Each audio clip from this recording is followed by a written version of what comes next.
Küsin siis selle küsimuse uuesti, et küsimus soojustamise kohta seestpoolt, kui T2 klassi maja on miljööväärtuslik rekonstrueeritud korterelamu, kahekorruseline pluss üks uus katuse korrus, tõstetud katus, uued sarikad ja viil vahel, aga seest on piirul lisaks 4 cm kaetud kipsiga. 2 kliiti seestpoolt, kas see on lubatud? Tehtud rek on nõutud see energiamärgi saavutamiseks. Et kuulates seda kirjeldust, siis kõik tundub nagu mõistlik ja loogiline. Ma saan aru, et see hoone on kõik 3-korruseline, aga tõenäoliselt siin on siis sama teema, millele ka enne viitasime, et olukorraga, kus siis on soovitud katuse soojustuse paksuse arvelt natukene kokku hoida, mis tõttu on siis kombineeritud mineraalvillaga soojustust, piirsoojustust ja siis ka kaitsekihina kipsplaati. Nii et põhimõtteliselt ma sellist olemuslikku vastuolu mingisugust ei näe. Kui nüüd päris nagu näpuga normist rida ajada, siis tõepoolest, et meil sarikate vahel peaks olema A-klassi materjal.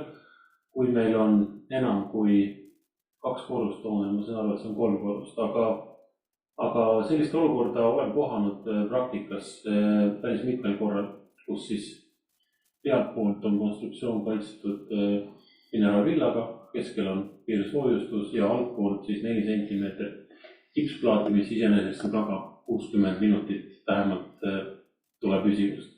Nii et täiesti sobilik lahendus, ma arvan. Ja üks moment veel, siis kõrvalt oli üks kommentaar veel, et me rääkisime alguses katuslagede soojustamisest ja jällegi seoses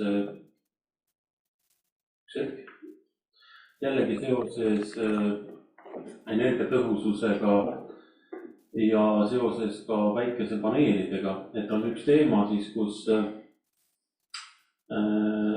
on probleem just villade kasutamine katusele konstruktsioonis, kui paigaldatakse katusele päikesepaneelid, eriti veel, kui need paigaldatakse mitte siis ankurdatuna katuse külge, vaid kui nad on nii-öelda lisaraskustega või oma raskusega seal katusel, siis see koormus vajutab lihtsalt, põhjustab villal, sest villa puhul teatud läbivajumist, mis omakorda see on katuse elueale probleemiks ja kogub vette, mis iganes.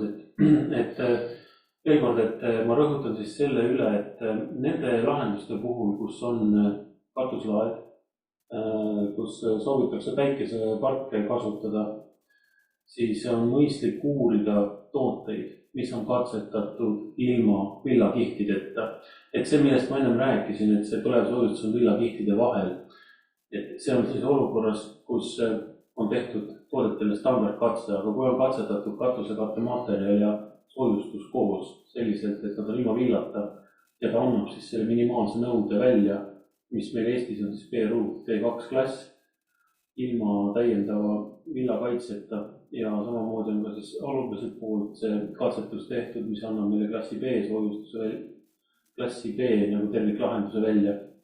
Et siis sellisel juhul tegelikult see lahendus saab olla katsepõhine ilma villakihtideta, kui see mõttekäik oli nagu arusaadav, aga usun, et küll. Ehk põhiline on siis see, et sellest villast me saame loobuda, kui meil on tootepoolsetes katseprotokollides ja paigaldusjuhendites see välja toodud. Ja selliseid tooteid täitsa meil turul on. Mul endale praegu meenub niisugune suurim päikesepark hetkel, mida ma tean, on siis näiteks kauplusdepo katusel, kus siis samamoodi kasutati toodete vastavusdeklaratsioone ja katseprotokolle siis ohutuse tõendamiseks Päästeametile. Aga liigume siis vaikselt meie teise päeva poole juurde, kus mõte oli tutvustada Puitmaja Liiduga ja siis Euroopa Liidu toel samuti valminud juhendmaterjali. mis siis, mille põhieesmärk on teha lihtsamaks hoonete soojustamine tehase põhiselt valmistatud fassaadi elementidega.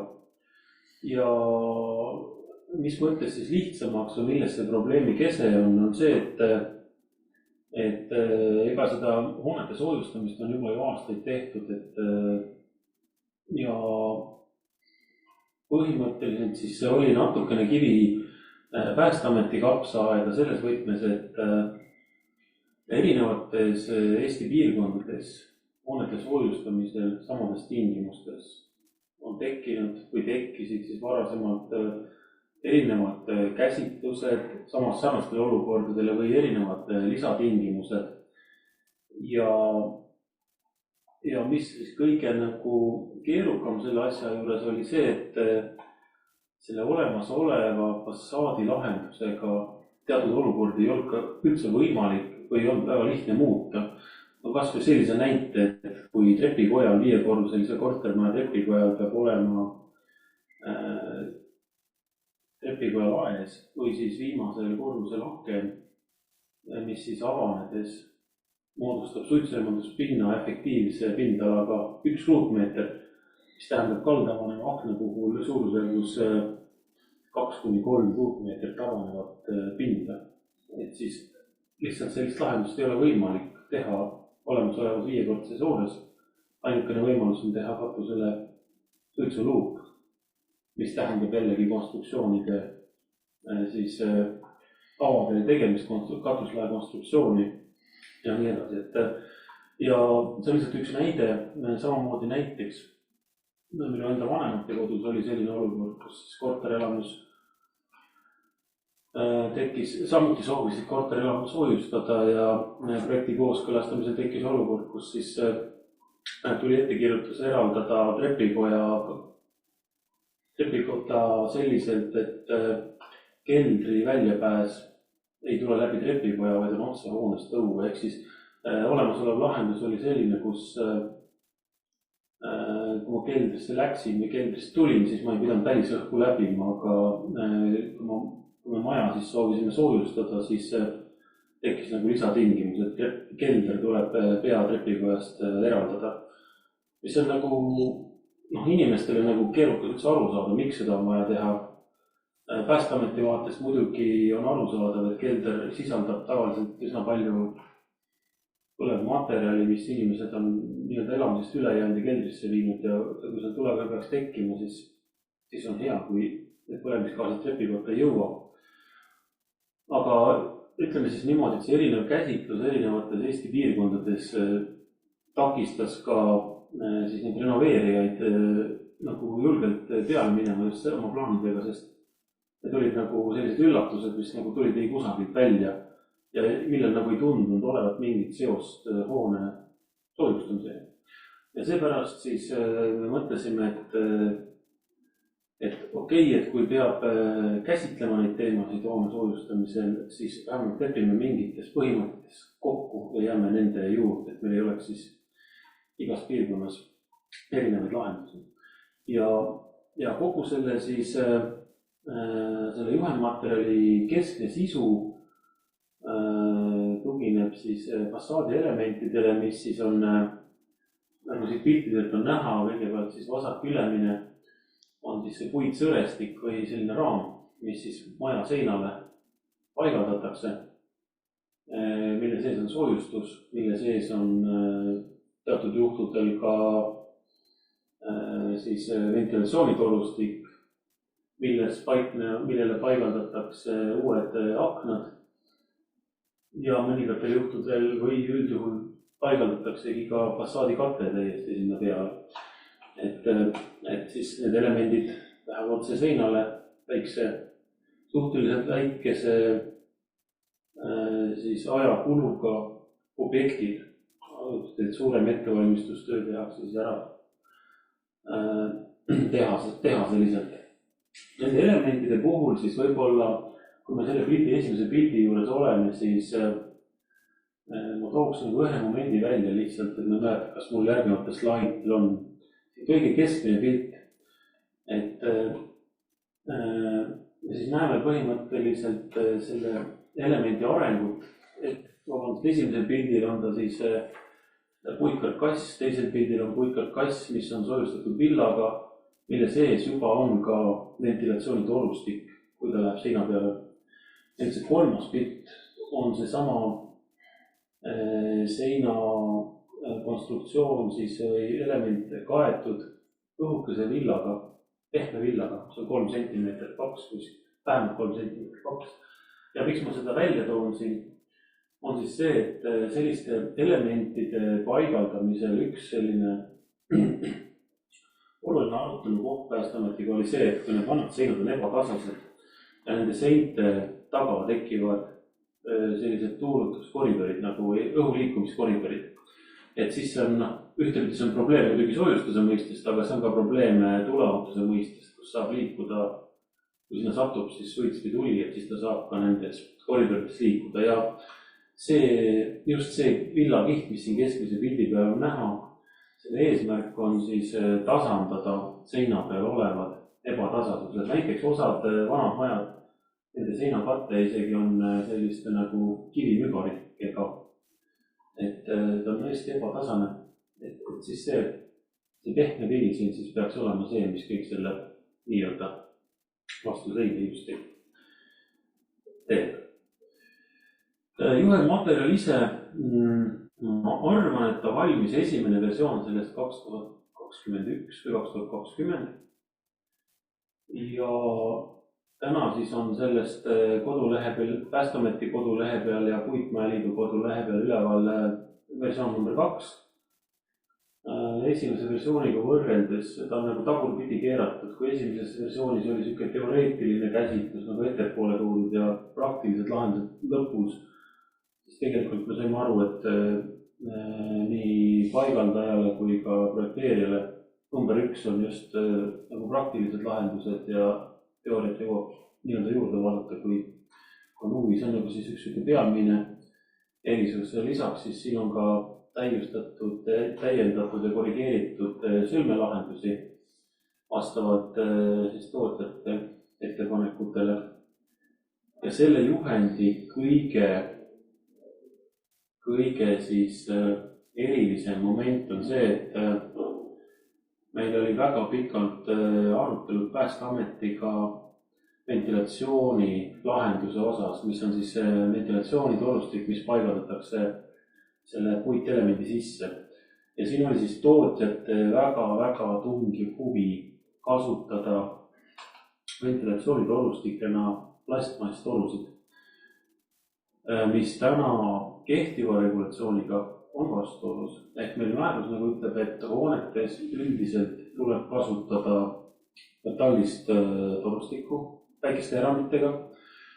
Et need on eramud jällegi ja üks väiksemad hooned, aga üldjuhul peaks olema siis metalltolustik. Aga nende elementide puhul just oma lapiku vormi ja mingite kaalutluste poolest veel osutus nagu väga oluliseks tootjatele just selle plastiktorustiku kasutamine. Ja see oli siis teise versiooni puhul, siis versioon number 2 puhul üks oluline muudatus. Me leppisime siis Päästeametiga kokku need tingimused, mis olukordades on võimalik plastiktorustiku elementide sees kasutada. Peamine süke mõte või viide sellele on siis see, et plastikul ei tohi olla võimalust otseseks kokkupuuteks tulega, isegi lühiajaliselt mitte. Ja kui te vaatate seda siis paremal ülemist pilti, kus on need torustikud näha, siis need torud, mis on akna kohal, otse siis nii-öelda otsekanaliga ühendatud vertikaalse kanaliga, kui näiteks siis ruumisisene tulekahju põhimõtteliselt, kuigi siin üleval on tuletõrje klapp ette nähtud, ruumisisene tulekahju saaks kas või ajutiselt liikuda vertikaalsesse kanalisse, siis see kanali osa on metallist. ja need piirkonnad, kus siis sellist võimalust ei ole, ehk siis ventilatsioonikanal siseneb horisontaalselt elementi läbi seina, siis nendes kohtades kasutatakse plastikkanaleid ja see osa, mis on läbi seina tehtud, see on siis metallist kanaliga, mille otsas on tuletõkesti. Ja üks oluline momenti veel siis, kui kasutatakse tuletõkesteid, mille siis kanalid, kui kasutatakse kanalitel tuletõkesteid ja need kanalid suunduvad põlevasse plastikust kanalisse, siis tuleb kasutada tuletõkkeklappe, millel on EI-klass ehk siis nii terviklikkuse kui ka sooja isolatsiooni võime. Ehk kuumus ei tohi läbi klapi ka pääseda nendesse kanalitesse. Et see nagu oli niisugune siis selle versioon number 2 sellise kõige suurem nagu muutus. Ja see oli põhimõtteline muutus ja täna see on siis nagu, kui vaadata kehtivat määrust, siis sellega ta on vastuolus, küll aga siis on selles juhendis toodud lahendused ja tingimused, kuidas seda käsitleda samaväärsena määruses toodud. Ja mis siis võib-olla välja tuua siin siis selle juhendi puhul, et põhifookus on siis kiire ja tempokas siis hoonete fassaadide soojustamine ja renoveerimine, mille käigus siis ütleme siis tellija vaatest lahendatakse välispiirete soojustamine, see on siis number 1. Tekib uus ka välisilme fassaadile, mis on teine positiivne muutus. Vahetatakse välja avatäited, mis samuti on kõik ju siis juba energiatõhusad. Siin ma olen suurelt välja toonud siis selle täpsustuse, et hädaväljapääsude suitsueemaldus. Mis see tähendab? Kui me vahetame aknaid, siis üks asi, mida me peame teadma, et igal korteril on üks aken või uks, peab olema üks aken või uks, mida saab käsitleda hädaväljapääsuna. Ja see hädaväljapääs siis enam kui 3-korruselise hoone puhul peaks olema sellises suunas, et sinna pääseb ka päästetehnikaga ligi. Et kuni 3-korruselises hoones või kuni 3. korruseni pääsevad päästjad ligi üldjuhul siis nii-öelda tõmbrederiga. Aga kõrgemal siis peaks olema võimalus juurde pääseda ka redelautoga.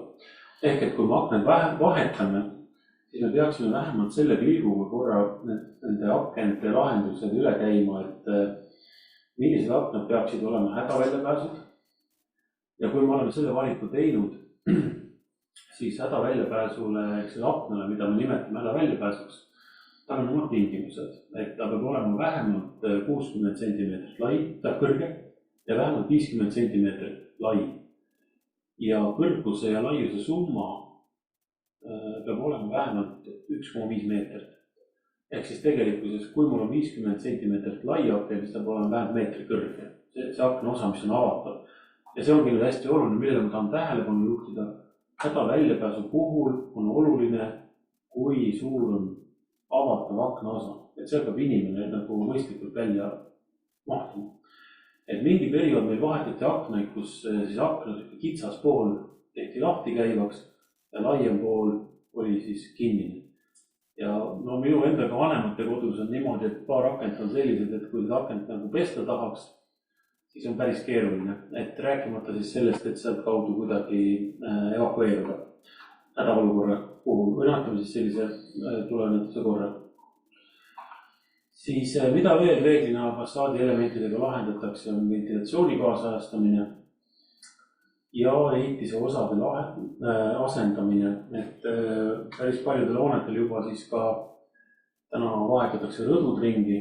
Et ka see on siis see, millele laieneb siis selle tegevuse käigus ka teatud tuleohutuse nõuded või meetmed. Et selles juhendis ei ole käsitletud rõdusid, mida siis klaasitakse täies ulatuses, ehk siis kinnised rõdud. Mis on nendel vahet tuleohutuse vaates? Et kui tavaline rõdu laseb soojust nii-öelda välja, kui tekib ruumis tulekahju, see jõuab aknast rõdu uksest välja, siis tavaline rõdu laseb sellel minna nii-öelda hoonest eemale. Kui on tegemist meil siis klaaspiiretega rõduga, siis see jääb sinna ruumi kinni. Ja sellist olukorda meil ei ole nagu selles juhendis käsitletud, et juhendi mõte on olnud need rõdud, mis siis või lahenduses on rõdud, mis lasevad soojusel nii-öelda välisõhku minna. Et seal on mõningad vahed sees, erinevused sees, kas või see, et reeglina rõdudel siis on sadevesi saab kuidagi tilkuda või liikuda ülevalt allapoole. Rõdudele tavaliselt esitatakse poole väiksemad tulepüsivuse nõuded kui hoone kandrikonstruktsioonidele, aga kui rõdu muutub siseruumi osaks, siis talle esitatakse samad tingimused, mis siseruumilegi, ehk siis sellisel juhul me peame nagu neid konstruktiivseid lahendusi rohkem üle vaatama ja korrigeerima, aga mis ei ole välistatud muidugi. Kaasnevad lahendused või tegevused on veel siis hoone sissepääsude uuendamine, mida peab ka vaatama üle ja pööningute sektsioneerimine, mida see tähendab. See on pööningute siis tulepüsivateks osadeks ja need on savatud pööningud. Sissepääsude uuendamine, mis siin siis olulist on, üldjuhul siis on niimoodi, et kui vahetatakse välja trepikodude uksed, et siis peaks säilitama vähemalt sama laiad uksed, kui varasemalt on olnud. Ja ütleme siis tänapäevastes hoonetes üldiselt hoone välisuks on laiusega 1,20 m või siis valgusala laiusega 1050. Ehk et kas siis jälgitakse sama joont, mis on olnud hoones või siis pigem tehakse natuke laiemaks, kui see on võimalik. Et need on sellised momendid. Siis juhendi sisu poole pealt, et ka ülesehitus on siis selliselt, et koosneb siis peamiselt selgitustest ja joonistest. Pakutakse lahendusi põleva fassaadi, vabandust, sinul väike eksitus sees, ikka õigesti, et pakutakse lahendusi siis fassaadidele, mis on raskesti põleva fassaadiplaadiga või puitfassaadiga. Et kuna selle juhendi initsiaator oli puitmajaliit, siis lisaks sellele nii-öelda sellele puitelemendist kassil kasutatakse soojustamiseks, siis neil oli ka huvi, et võimalikult palju me kajastaksime ka siis siin puitfassaadidega lahendusi, et mida küll täna kausalla kohtab väga vähe, et see on võib-olla praktilisest vaatest, aga järjest enam tegelikult kohtab lahendusi, kus puit on kombineeritud mingi muu siis ehitusplaadiga. Ja need on päris huvitavad lahendused, need annavad majandade värvi ja värvi selles mõttes mitte otseselt või kaudses tähenduses ja sellist särtsu juurde, nii puit iseenesest väga hea efekti annab ja see on siis see moment, et seda puidu temaatikat fassaadikatlena on siis siin juhendis päris palju käsitletud. Et isegi siit võiks võtta paralleele, kui planeerida mõnda muud uut hoonet, et siin on siis ka toodud näiteid, kuidas tulekaitse ilmutuseta puitfassaade teha. Iga kord see ei ole muidugi võimalik, aga teatud juhtudel siiski, või pigem ütleks üldjuhul see siiski on võimalik, et teha ka kuni 8-korruselises hoones puitfassaade selliselt, et ei pea kasutama tulekaitse ilmutusvahendeid, mida tuleb uuendada mingi aja tagant. On ka välja toodud kõik need ohutuskujade temaatikad ja millest me ka eelnevalt rääkisime, see autode parkimine, prügi kogumine, hoone vahetus läheduses ja nii edasi, et mis on need probleemid, millega tuleb arvestada. Samuti on välja või käsitletud hoone sisenurkade ohutust, et mida see tähendab, et enamasti siis need renoveeritavad hooned või rekonstrueeritavad hooned on sellise tasase fassaadiga, aga on ka hooneid, kus tekivad sellised etteastuvad hooneosad näiteks ja miks need on olulised? Need on olulised, kui me just kasutame puitfassaadi, et selles nurgas siis kui näiteks aknast väljub leek korteri tulekahju korral, siis nurkades tekib oluliselt intensiivsem tulelevik mööda fassaadi kui tasase fassaadi puhul. Nii et kas sisenurkade ohutustemaatika üleohutus on käsitletud. Lisaks siis juba, nagu korraks näited tõin ka trepikodade suitsueemaldus, millised kokkulepped me siis Päästeametiga saime, keldriaknad ja keldrite suitsueemaldus, ööningud ja katused ja ventilatsioonisüsteemi ohutusmeetmed. Võib-olla siin ma nagu lihtsalt olen toonud mõned fragmendid, mõned olulised momendid lihtsalt näitlikustamaks seda, et milliseid pilte siis sealt, millist pildimaterjali infot sealt juhendist leiab. Et näitena kas või siin soklisõlme lahendus, et reeglina meil soklid on siis, sokkel on EPS-soojustusega. Et mis soovitused meil siis on, et EPS-soojustus peaks siis maapealses osas olema vahetult kaetud mingisuguse kattekihiga, mille lõpptulemus on vähemalt klass B tuletundlikkuse vaatest. Siis sokli üleminek elemendile, kus siis põlev soojustus läheb üle puitkarkassiga soojustuselemendile, ehk siis EPS läheb üle puitelemendile. Siis siin on meil siis soovitused, kuidas selle veeninaga nii-öelda lahendada ära ka tuletõkestus, kus siis plekist veenina, mis ulatub vana fassaadi pinnani ja on peaaegu ka siis villakihiga veel kaitstud, villakihiga kaetud puidu all, et tagada siis piisavalt seda ohutust, et juhul kui selle sokli soojustusega midagi peaks juhtuma. Ja siin on ka ventilatsioonilahendus näidatud tihtipeale küll keldrisse eraldi siis sundventilatsiooni ei lahendata, pigem see korterite teema, aga siis ka keldrisse, kui me keldrisse jõuame. Et siin on ka võib-olla seesama küsimus, mis ennem oli, kas keldris peab tolustikku isoleerima laajal näiteks, siis ei pea, küll aga peaks olema siin siis vähemalt tuleohutuse vaatest tuletõkesti, kui see tolustik suundub nende fassaadi elementide sisse. Siis samuti on näited nende elementide liitekohtadest fassaadil, kuidas neid lahendada. Hästi oluline moment on just, kui me kasutame puitfassaadi või fassaadi siis puitu siis fassaadi kattena, siis meil on oluline ka teha iga korruse lõikes tuletõkestusi fassaadil. Ja siis siin on lõike peal näidatud, kuidas need tõkestused võiks olla. Ja lõike peal on ka viide tabelitele, näiteks siis parempoolsel joonisel, kui te vaatate, kus on kahe elemendi liitekoht akna kohal, siis seal on ka viide tabel 4-le, mida see tabel 4 tähendab, sest saame hiljem vaadata.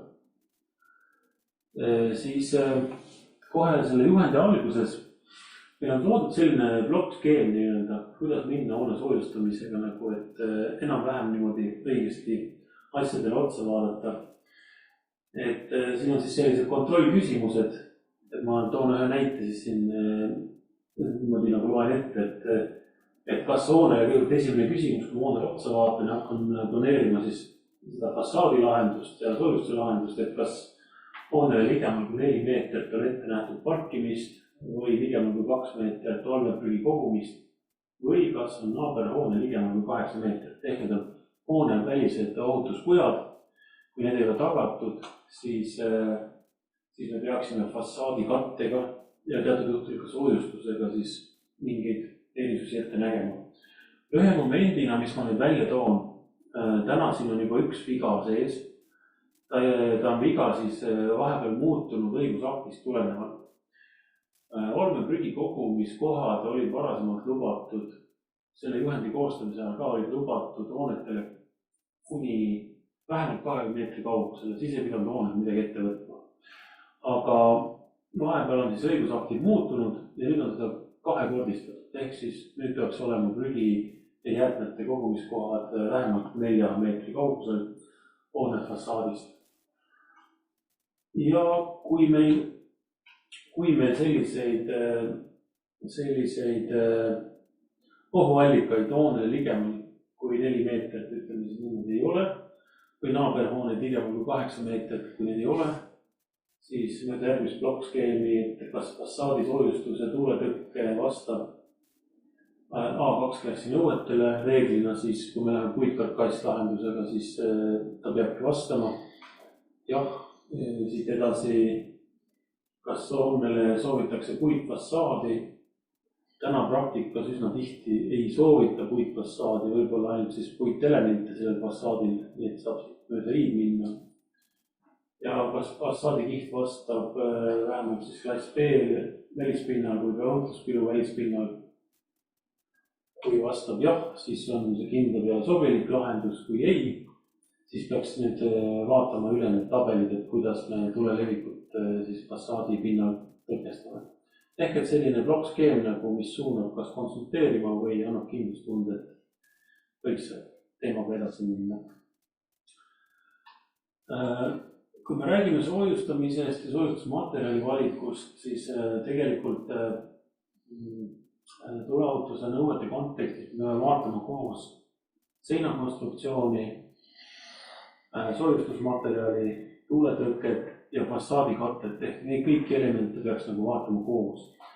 Aga kõige rohkem määrab fassaadi lahendust just see, milline on fassaadikate ja mida ma tooks eraldi välja selle juhendi erisusena, et kui meil täna tuleohutusnormid käsitlevad puitu lihtsalt abstraktse materjalina, et puit on klassist D, ta on põlev materjal ja et ta põleb, on see põhimõte, eks, siis tegelikult see juhendmaterjal käsitleb seda puitfassaadi natuke teistmoodi, et ta on küll põlev materjal, ta põleb, aga ta on toonud veel sellise käsitluse siia juurde, et kas me teeme sellise hea fassaadilahenduse, väga hea fassaadilahenduse, hea fassaadilahenduse või pigem meil on kriitiline fassaadilahendus. Ja mida see tähendab? Et kui me fassaadil kasutame puitviimistlust, mis on näiteks punni ja soonega tihedalt üksteise vastas, siis selline fassaadikate ei põle kergesti ja ta ei levita väga kergesti tuld fassaadi pinnal. Aga kui meil on fassaadikatteks puidust selline ribistik, mis on igast küljest väikeste õhuvahedega, ehk võimaliku tulekahju korral on igast küljest tulele avatud, siis selline fassaadikatte levitab tuld väga kiiresti ja sõltuvalt tuule suunast see tulekahju võib levida väga ruttu ja üle terve fassaadi. Ja sellest tulenevalt siis milline on fassaadilahendus, kui me kasutame puitfassaadi, siis sellest tulenevalt on ka siis selles juhendmaterjalis toodud välja ka juhised, milliseid tuletõkesteid fassaadil kasutada ja millistel juhtudel, siin see roheline ala on siis sõltuvalt fassaadi tüübist, puitfassaadi tüübist, on see roheline ala siis mõõtude poolest sobilik lahendus, mida saab kasutada ja valge ala on siis see, kui tabelisse süveneda, siis on see piirkond, kus tegelikult lihtsalt tuletõkestitega ilma immutamata, tulekaitsevahendiga immutamata puitu kasutada ei saakski. Ehk et see ei ole turvaline lahendus ja siia alla just käib see näiteks kriitilise lahendusega fassaad mitmekorruselistel hoonetel. Ma olen korduvalt rääkinud mingisugustest müstilistest tuletõkestitest, mis asjad need on. Ehk siis, kui me kasutame soojustuselemente, millel on siis katteks, fassaadikatteks on fassaadiplaadid, näiteks tsementkiudplaadid, siis me ei pea tuletõkestuseks fassaadi taga midagi erilist ette nägema. Aga kui me kasutame näiteks siis fassaadi elemente, mille katteks on puitlaudis, mis on tulekaitsevahendiga ilmutamata, siis sellisel juhul me peame tekitama fassaadi pealmisel pinnal ja fassaadi taguses tuulutuskoridoris tuletõkestused, et takistada tule levikut hoone siis tuulutuskoridoris ja fassaadi pinnal. Kõige ohtlikum on just tulelevik fassaadi taguses tuulutuskoridoris. Ja millised need tõkestuse variandid siis on? Kõigepealt üks variant on kasutada vaheldumisi põlevat ja mitte põlevat siis fassaadi katet. Ta on siis mõlemalt poolt samasuguste omadustega fassaadi kattena ka tuulutuskoridoris. Siis sellisel juhul, kui mitte põlev osa fassaadi pinnal on 1,4 meetrit või rohkem, siis sellisel juhul võib lugeda, et see tuli siin tuulutuskoridoris ei levi, seda ei ole nagu tuletuse vaatest probleemne. Kui aga puit on läbivalt fassaadi ulatuses, siis peame hakkama kasutama, juhul kui me ei immuta tulekaitsevahendiga puitu, fassaadi läbivaid tuletõkesteid. Siin on nüüd üks pilt fassaadi läbivast tuletõkestist enne, kui tal on paigaldatud laudis peale. Siit selle lõike pealt siis on näha ka siis juba paigaldatud laudisega siis fassaadi läbiva tuletõkestiga. Ehk siis sisuliselt, kui me planeerime puit viimistlusega fassaadi, siis me näeme, ja see on ilma tulekaitse immutuseta, siis me näeme iga korruse tasapinnas selliseid läbilõikeid, mis katkestavad fassaadi taguse tuulutuskoridori. Ja lisaks sellele, et on horisontaalsed tuletõkestused, tuleb ka fassaadi taguseid tuletõkestusi ette näha. Näiteks selle pildi peal siis siin, mis on vasakpoolne alumine 5-korruseline hoone. Siin on siis näidatud horisontaalsed tuletõkestid, mis läbivad fassaadi. Need on nüüd nii-öelda sellised plekist nagu veelinadki. Ja on fassaadi tagused tuletõkestid, mis tõkestavad tulelevikut külgsuunas fassaadikatme taga.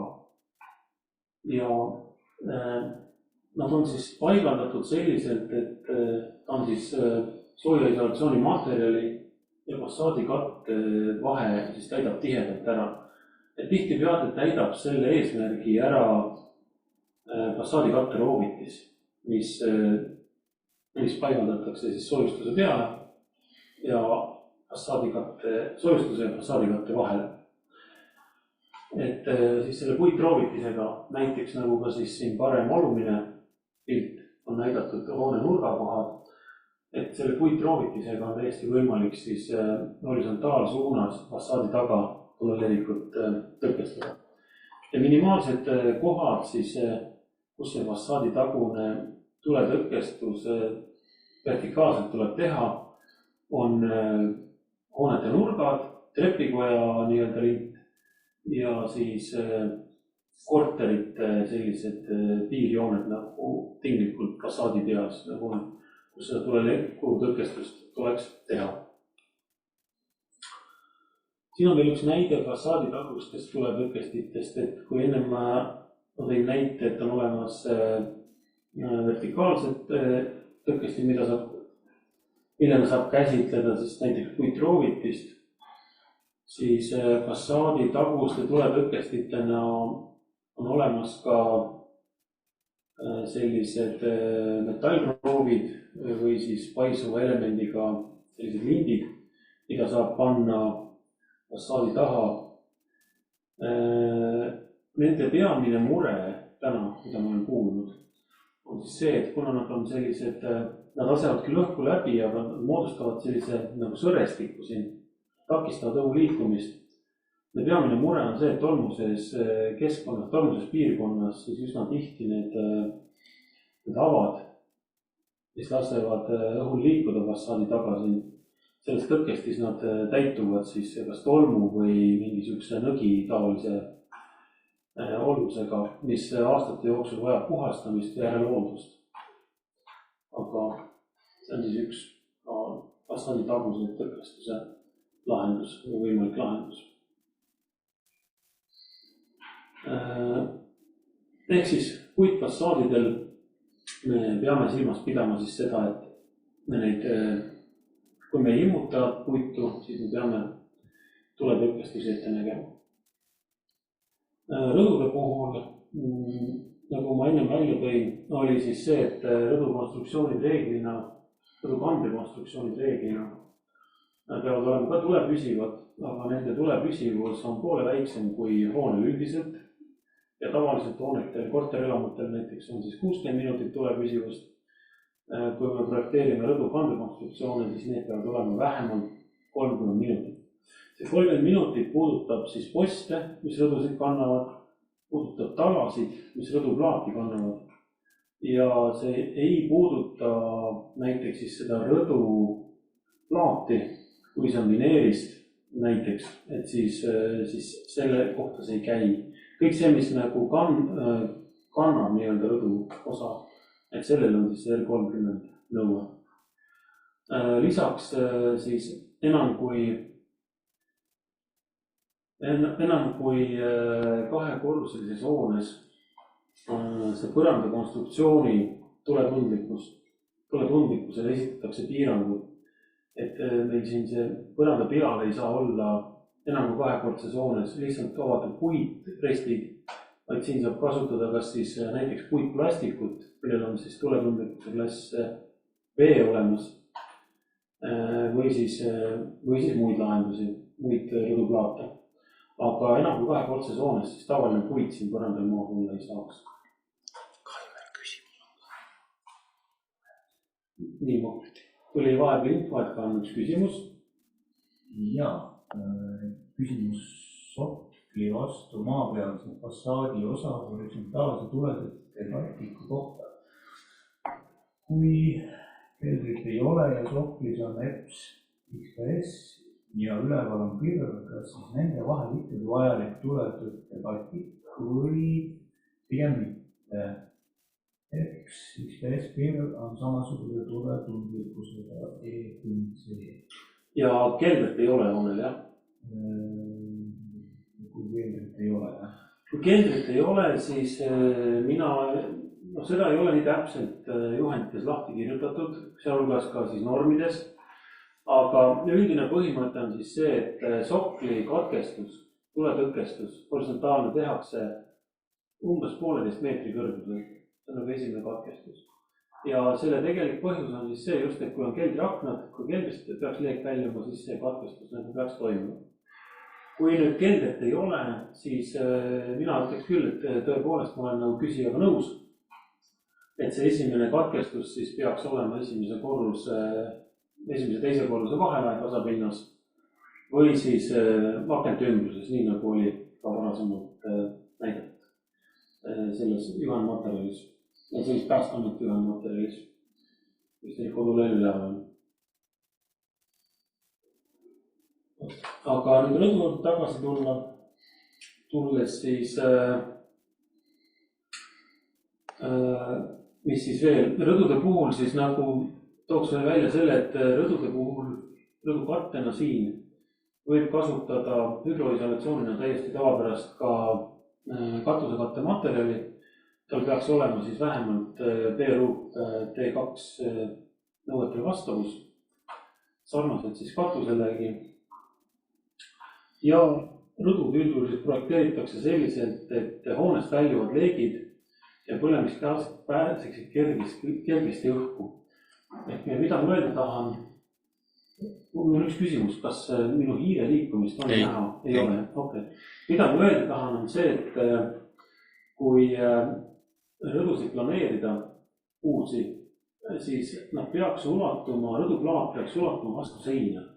Et ei ole hea, kui jääb seina ja rõduplaadi vahele vahe, kus kaudu saab, ütleme siis muudel juhtudel, kas mingi sodi või vihmavesi liikuda, alla tilkuda, aga tulevatuse mõistes just kui seina ja rõduplaadi vahel on vahe, siis siit saab ka leek ja suits nagu mööda seina pinda liikuda ülespoole ülemistele rõdudele.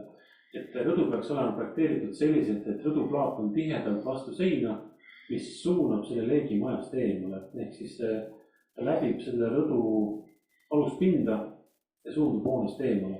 Ja ta ei saa nagu liikuda siit seina ja rõduplaadi vahelt siis järgmisele korrusele. Et see oleks võib-olla üks ka oluline moment. Siis hoonete soojustamise juures, eriti kui vahetatakse rahatäiteid, siis 99% tõenäosusega jõutakse sellise teema juurde nagu hoone trepiga suitsueemalus. Ja täna kehtiva regulatsiooni järgi peab siis olema trepiga viimase korruse tasapinnas ühe ruutmeetri suuruse efektiivse pindalaga avanev aken. Efektiivne pindala tähendab seda siis, et see näiteks kaldavanev aken, kui ta on 1 ruutmeeter, siis ta ei ole efektiivse pindalaga 1 ruutmeeter. Ta on geomeetrilise pindalaga 1 ruutmeeter, aga efektiivne pindala on tal siis kordades väiksem. Et tavapäraselt siis, et saada nagu 1 ruutmeetrise efektiivse pindalaga avatavat aken, tavapäraselt selleks peab olema suurusjärgus 2 kuni 2,5 ruutmeetrit vähemalt avanevad siis kaldpinda. Hea on, kui trepikodadele saab teha suitsuluugi ja selle efektiivne pinda on samuti 1,2 ruutmeeter nõutav.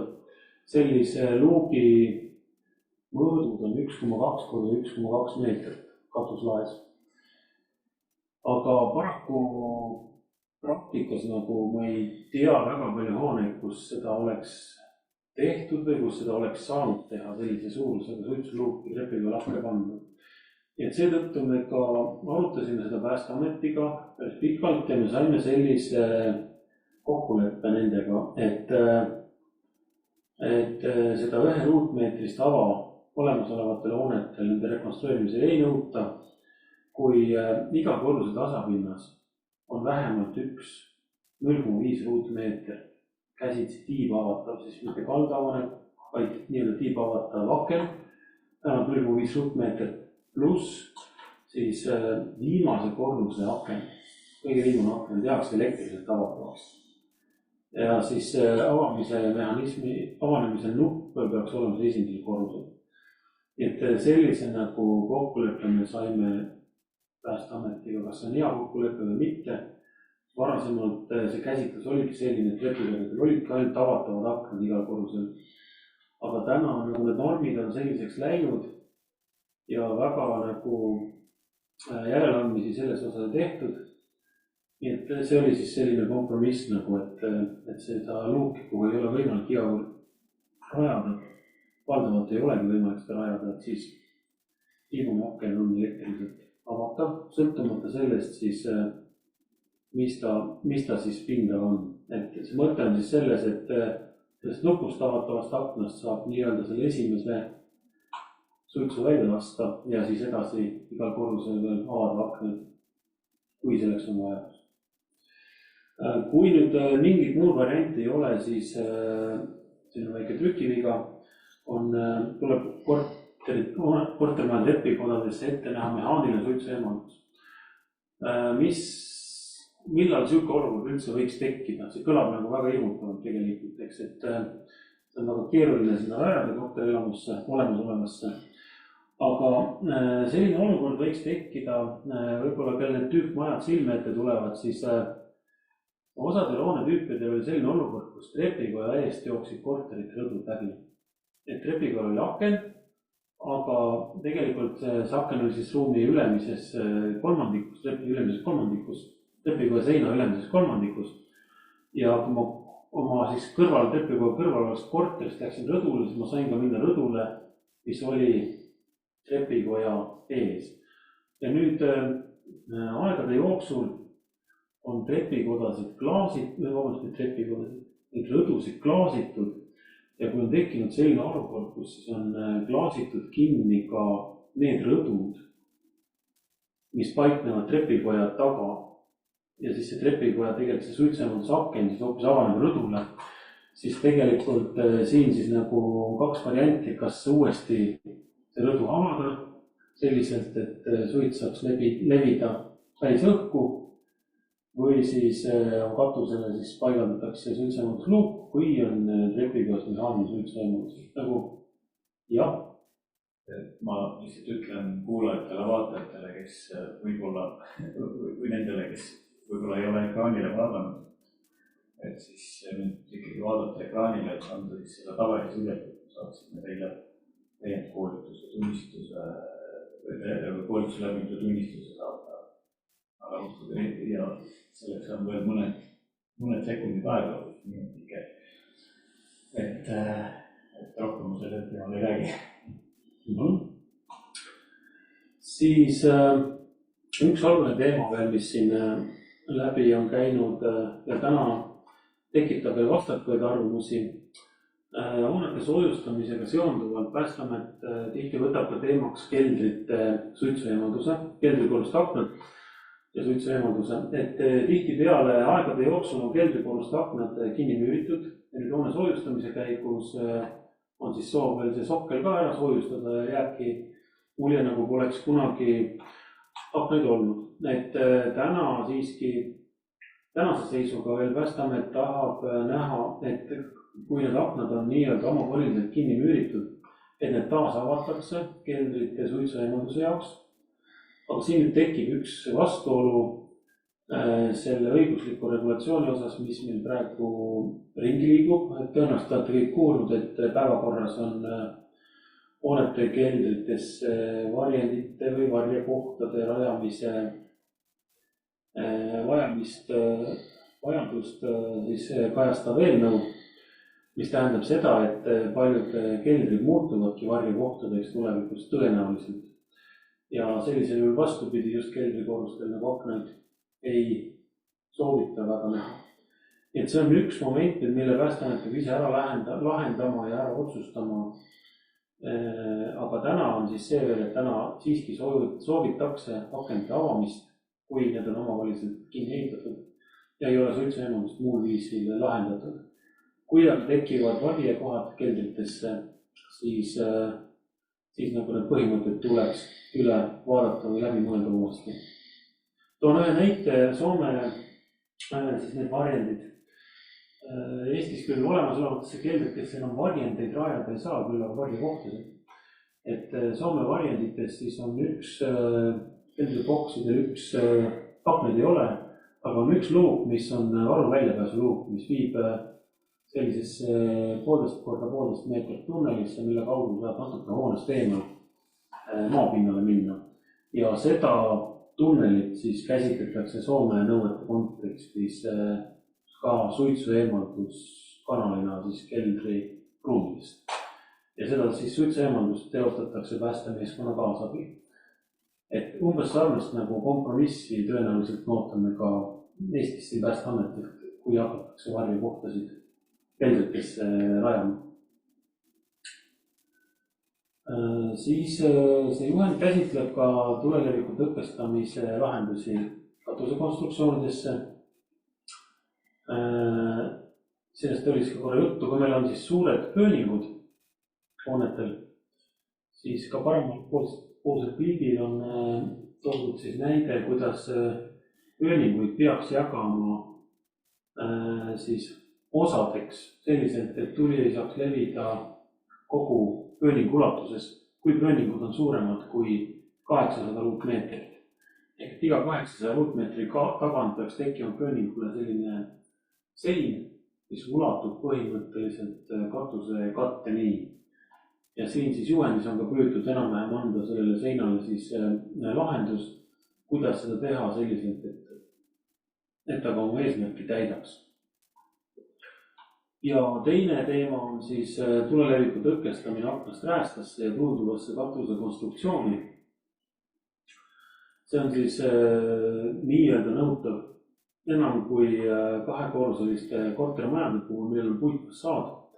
Või siis see on teemaks, nagu ka ennem ütlesin, nende hoonete puhul, kus on pööningud kasutusele võetud ka näiteks eluruumidena, ehk siis eluruum on laiendatud pööningule ka, et siis seal rekonstrueerimise korral peaks mõtlema nende lahenduste peale, kuidas takistada tule levikut katuse konstruktsiooni sisse. Ja nüüd viimane siis üks kõige olulisemaid teemasid, mis siis oli just tootjate jaoks, tootjate vaates selles juhendis toodud, millest juba korraga siis rääkisin, et oli ventilatsiooni lahendamine nendel kortermajadel uute fassaadi elementide paigaldamisega. Et reeglina siis ventilatsioonitorustik on lahendatud fassaadi elementide sees. Mis on sellised põhimõtted, mida me nagu kokku leppisime, oli see, et soovituslikult igal korteril on oma ventilatsioonikanal. Ja kindla peale peab olema igal korteril oma ventilatsioonikanal juhul, kui me kasutame plastiktorustikku. See on just ohutuse tagamiseks siis. Ja miks soovituslikult oma kanal igal korteril? See on siis selleks, et üks põhjus on see, ma ei tea, kas te olete kuulnud, suuremates hoonetes on selline lugu, et kui hoones on tulekahjuhäire, ventilatsioonisüsteem jääb seisma ja nagu õhu liikumist ventsüsteemis ei toimu. Nüüd kortermajades on selline olukord, et meil ei ole seal tsentraalseid tulekahjusignalatsioonisüsteeme, mis tähendab seda, et ei ole ka sellist impulsi, mis tsentraalselt lülitaks meil näiteks tulekahjuhäire korral ventilatsioonisüsteemi välja või sulgeks mingeid klappe. Et teine mure, mis siis peale selle ventilatsiooni seiskamise teema on tuleohutuse vaatest, on see, et külmad suitsugaasid, kui ei ole eraldi torud kui ei ole eraldi kanalid, ventilatsioonikanalid igal korteril, siis külmad suitsugaasid saavad liikuda ka läbi nende kanalite korteritesse, mis tõttu siis see võib põhjustada ka tervisekahjustusi hoopis teistes ruumides, kus tulekahju ei ole tekkinud. Sellepärast on oluline nagu võimalikult palju lahendada iga korteri torustik eraldiseisvalt. Ja nende rekonstrueerimiste üks selline eripära, kui nüüd tehakse terve maja, siis üks eripära on see, et ei ole mitte igal korteril oma nagu ventilatsiooniseade, vaid üldjuhul siis püütakse see soojusvaheti paigaldada tsentraalne kogu siis püstaku peale. Et sealt siis maksimaalselt seda soojust välja tõmmatavat soojust nagu tagasi saada. Ja ka see on siis üks koht, kus nagu erinevate korterite need suitsugaasid võivad kokku saada ja sealt mingi osa uuesti tagasi siis teistesse korteritesse, kui näiteks osaliselt kasutatakse, ma ei ole küll päris kursis, aga minu teada raudturu soojusvahetiga vist osaliselt puhutakse ka tagasi välja tõmmatavat õhku mingis ulatuses. Aga ühesõnaga selle mõte siis oli see, et igal korteril peaks olema oma lõõr, et tagada maksimaalset ohutust, eriti siis, kui on kasutusel plastmassist ventilatsioonitorud. Lisaks sellele, kui on plastikust ventilatsioonitorud, siis nendele olid ka välja toodud eritingimused. Et ühte ma nagu tõin välja, et nendes hooneosades, kus leek võib lühiajaliselt kas või kokku puutuda ventilatsioonitoruga, siis nendes osades peab olema kasutusel mittepõlev torustik. Et siis antud pildi peal on näitena toodud akna kohal paiknevad torud, kus siis akna kohal on küll tuletõkkeklapid, aga mingi aja jooksul on täiesti võimalik, et see ventilatsioonitoru võib leegiga vähesel määral kokku puutuda, enne kui tuletõkkeklapp sulgub. Nii et siin on siis metallist torud ja need kohad, kus kokkupuute kohta ei ole, kus raudbetoonist sein kaitseb seda torustikku, need siis võivad olla plastiktorudega. Lisaks siis iga korterist sisenemine magistraaltorudesse või nendesse torudesse, mis on soojustuselemendi sees, peab olema lahendatud tuletõkestiga. ja see tuletõkeste peab olema siis EI-klassi tõkesti, ehk siis millel on ka soojusisolatsioonivõime ehk ka temperatuur ei kandu torustikku üle. Ja lisaks plastiktorude puhul siis veel täiendavalt oli kokku lepitud see, et iga plastiktoru, lisaks sellele, et on iga korteri kohta eraldi plastikust toru või kanal, on ka iga kanal isoleeritud vähemalt A2 klassi villaga ja vähemalt 3 sentimeetri paksused. See on siis kõik selle nii-öelda lisameetmed tulenevalt sellest, et kehtiv regulatsioon nagu ikkagi sooviks näha metallist torustikku. Ehk siin me oleme teinud asenduse, aga siis sellega kaasneb ka terve rida selliseid täpsustusi või nõudeid. Ja mõningaid täpsustusi veel saab leida sellest juhendist, kuidas siis õhk kokku koguda, kuidas ta ventilatsioonikambrisse jõuab. Ka ventilatsioonikambel, kui tehakse eraldi katusel, on omaette tuletõkke sektsioonina rajatud ruum. Et sellised tingimused siis ventilatsioonisüsteemi. Ja lisaks siis me käsitlesime ka selliseid pisemaid detaile, aga ma arvan, et neid on juba mõistlik vaadata juhendist endast. Nii et sellega võib-olla ma selle ülevaate sellest juhendmaterjalist nagu lõpetaksin. Ootaksin hea meelega veel teie küsimusi või kommentaare või mõtteid, et mida siia lõppu veel lisada. Ja, kui keegi tahab heliga küsimuse esitada, siis võib ennast unmute'ida ja küsida. Või võib ka chatis loomulikult küsida.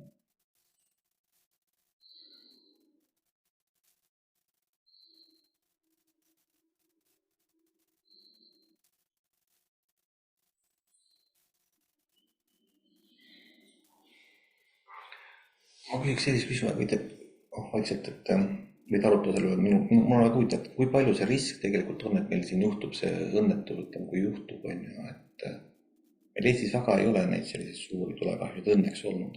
Välismaal vaatame, et on seal suured hooned, aga siin Eestis väga ei ole. Et kas see on tänu sellele, et meil on nagu nõuded ja neid täidetakse? See küsimus oli kuulda. Eriti ei olnud, või tule küsida. Et kõrvalt siis tuli küsimus, et kui suur on see risk nii-öelda suurteks õnnetusteks, et mujal maailmas nagu on hakanud silma, et on olnud suuri õnnetusi Eestis nagu selliseid suuri õnnetusi, seda näha ei ole olnud. Et kui suur see risk on, ma arvan, et see risk ikkagi on, kui ma õigesti mäletan, siis oli ka mingi statistiline tõenäosus, et igas eluhoones, kui ma õigesti mäletan, kord 75 aasta jooksul on mingi tulekahju sündmus. See ei tähenda veel suurt tulekahju, eks. Ja nüüd, kuidas see sündmus areneb, siis see sõltub nagu juba siis, sõltub sellest, kus ta tekib, millest ta tekib. Ja see, millest me täna rääkinud oleme, siis soojustus. Ja kui hoones on kasutatud põlevat soojustust, ja kui see tulekahju tekkekoht on ikkagi selle põleva soojustuse või siis põleva fassaadi katte kuskil tuulutuspilus, siis need on raske tagajärjega tulekahju reeglina. Et kui me nüüd vaatame Eesti pildis, mõtleme, siis minule meenub Lasnamäel üks kortermaja siin paar aastat tagasi, kus siis katuse konstruktsiooni sees tekkis tulekahju ja see tekkis korstnast vist. Seda ei tea ju ka veel praegust, aga vist eeldatavasti nagu korstnast. Ja seal tegelikult siis see traagika oligi just see, et see tuli sai levida katuse tuulutuskoridoris üle terve hoone katuse selliselt, et sellele ei pääsenud kiiresti ligi. Ja see on küll üks, ma arvan, üks ka meediast läbi käinud ka pealtnägija, see oli sellest vist dramaatiline nagu sündmus, kus nagu mida välivad, mis nagu tuleb meelde. Ja selliseid suuremaid nagu tõesti väga ei tule.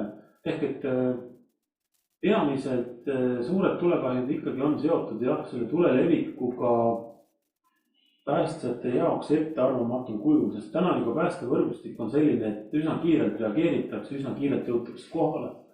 Aga probleem tekib sellest, et kui ei pääse ligi sellele tulele nagu kiiresti.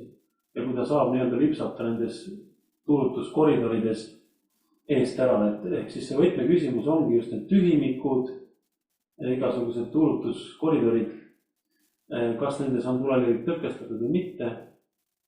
Ja kui mitte, siis kas milliseid ehitusmaterjale seal on kasutatud, et nende koosmõju on see, et ma arvan, et Eestis on selles suhtes läinud hästi, et just need suured hooned, kõrghooned on meil olnud siiamaani paljude arvates isegi ebaproportsionaalselt nagu piiratud, näiteks pirni kasutamine soojustuseks. Aga samast meil ei ole ka olnud kõrghoonetes ühtegi sellist tulekahju, millega ei ole pääste saanud hakkama. Küll aga mujal me oleme seda näinud tegelikult, et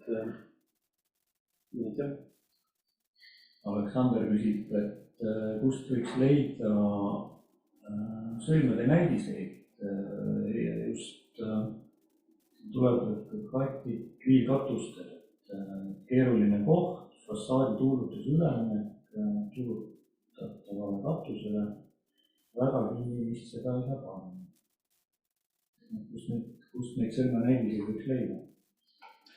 Et praegu neid näidispilte, eks nii palju, ega meil väga ei ole. 2 kohta praegust on, kust me leiame, on siis sama juhendmaterjal, mida Päästeameti koduleheküljel võtta, see korterelamute renoveerimine, teha selliste fassaadi elementidega, et sellest juhendist.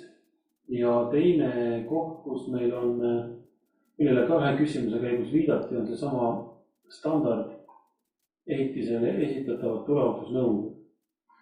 Nüüd, mida ma julgen öelda, et need lahendused, mis siin on toodud,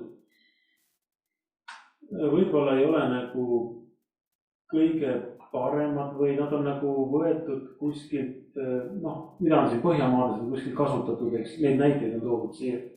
Aga ma arvan, et ka selliseid nii-öelda rätsepatööne lahendusi saab välja mõelda või tekitada, et aga praegust nagu 2 kohta, kus on põhimõttelised lahendused, on siis see standard siin 7. osa ja siis see juhendmaterjal. Aga päris sõlmelahendusi, ma arvan, et neid ma ei oskagi soovitada kuskilt praegust, et need ikkagi tulevad arhitekti või siis tuleohutuskonsultandi käest nagu tänase seisuga. Ja üks variant võib-olla võib veel olla, et kui kasutada tuletõkestusvahendeid, mingeid tooteid. Siin mul oli üks pilt, see on võib-olla algpilt, ta iseloomustab toodet nii hästi, aga sellised tuletõkestid nagu, mis on valmis toode, mis paigaldatakse tuulutuskoridori. Seda võib ka horisontaalselt pinnale panna, et siis siin on ka tootjal teinekord täpselt selline lahendused kaasas, et mida ta ootab, et või kuidas võiks selline lahendada olukorras. Aga üldiselt ma ei ole ka näinud häid sõlmelahendusi, detailseid, et mida võiks kuskilt öelda, et on vabalt kättesaadavad ja kasutada. Okei. Praegu ma ei näe, et keegi oleks käe tõstnud või et on siin chatis küsinud. Aga ega me siin seda aega lõpuni täis rääkima ei peagi. Et kui nüüd veel kellelgi küsimusi on, ma siin vaikselt venitan, aga põhimõtteliselt Rait Pukk, tuleohutusekspert Fireplan OÜ-st, suur tänu ja suur tänu ka kuulajatele, vaatajatele ja kohtume juba nädala pärast järgmisel koolitusel. Aitäh ka minult.